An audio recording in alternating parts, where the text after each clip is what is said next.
There was a study released last year in the US, and it basically said that 71% of the American workforce is not happy at work, is disengaged by their organization. 71%. And actually, a lot of this, technology is part of the problem.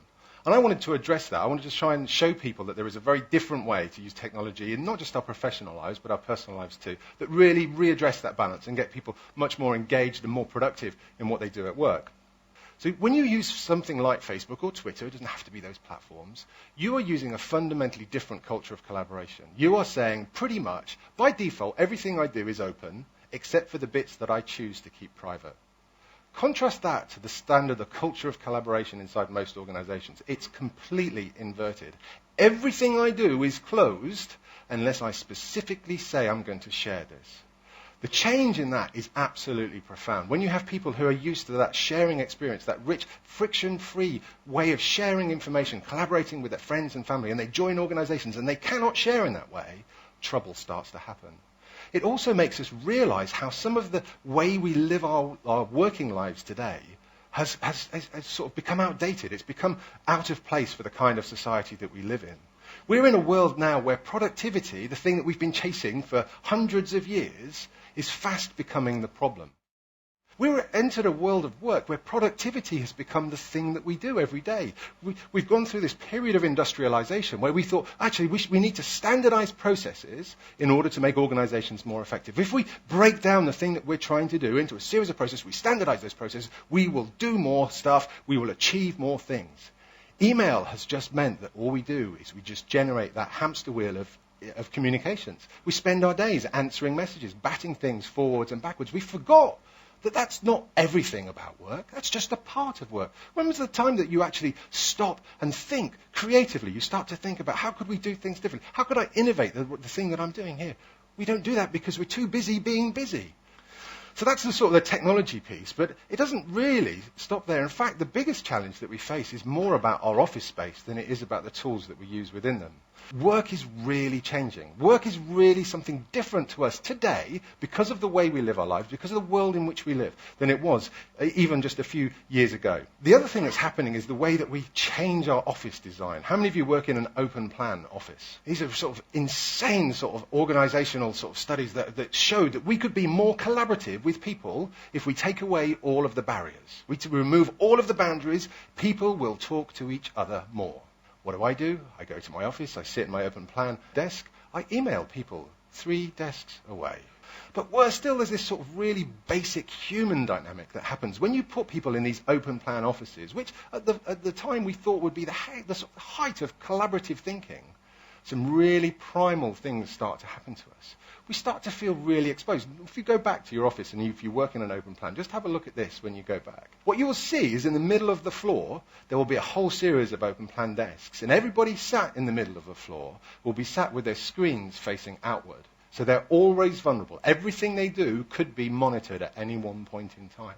And this leads to a sense of anxiety, a sense of stress. Because I guarantee that somewhere on your floor will be 1 or maybe 2 other desks. And they will be different because they will be the ones where the monitors are facing the window or facing the wall. So that the manager can sit and monitor everybody on the savannah and make sure that they're working and doing the stuff that they need to do.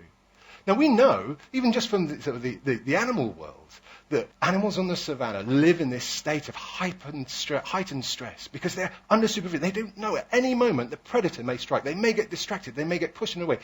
And this in turn fundamentally changes people, the way people think, the way they create, the way they choose to do their work. But if you buy any of that, you start to then question, well, what is work?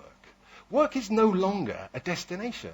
We come through a history of standardization, of industrialization, where in order to work, you had to go to where the infrastructure was. If you were a factory worker, you had to go to where the plant was. We carried that forward into the information economy. You had to go, in the days before the internet, if you wanted to use personal computers, you had to go to the office. It was the only place that you could see them or use them or touch them. And then networks came along. And the only way that you could get on the network is you had to be in the office. The problem is that we now live in a world where none of those things are true. For the average knowledge worker, you don't need to be in a specific location at a specific point in time to access specific services. You have, most of you, I would guarantee you, looking at some of you even doing it now, have all of the tools that you need in the pocket, in your pocket or in your bag, and you can work from anywhere. And yet, what do? We're so ingrained in working in this way, we still do this insane thing. We commute every day to be in the same place at the same point in time. And that leads us into this definition of flexible working. We've been talking about flexible working for years. And the problem with flexible working is when I say flexible working, most of you will probably hear working from home. Well, yeah, working from home is a part of it, but actually this is about choosing the location where you want to be. It's also about you taking control of how you work and how you use the tools that are in front of you. I spent some time with some friends over the weekend, and I was just amazed by a conversation that was happening. And you may have had conversations like this. This is where people start bitching and moaning about email. Oh, God, I've just looked at my email. You know, it's a Sunday afternoon.